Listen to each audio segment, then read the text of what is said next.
Un giro della rotonda e poi l'auto, lanciata a folle velocità, sbanda e finisce contro le transenne a bordo strada affollate di persone che erano in attesa del passaggio delle auto della Mille Miglia. Tragedia sfiorata martedì sera a Campodarsego in via Caltana, nella rotatoria da poco realizzata.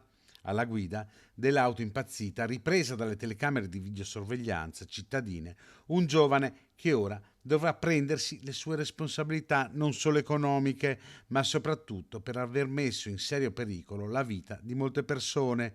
Il sindaco Gallo non fa sconti. Che quello che è avvenuto martedì sera e che mi ha lasciato naturalmente molto amareggiato poteva diventare veramente una tragedia, cioè non è ammissibile che l'amministrazione lavori per creare degli eventi, per creare comunità, perché la gente possa passare una serata in allegria e perché colpa di qualcuno questo possa trasformarsi in una tragedia. Il giovane, dopo aver sbandato, non si ferma e ingrana la retromarcia.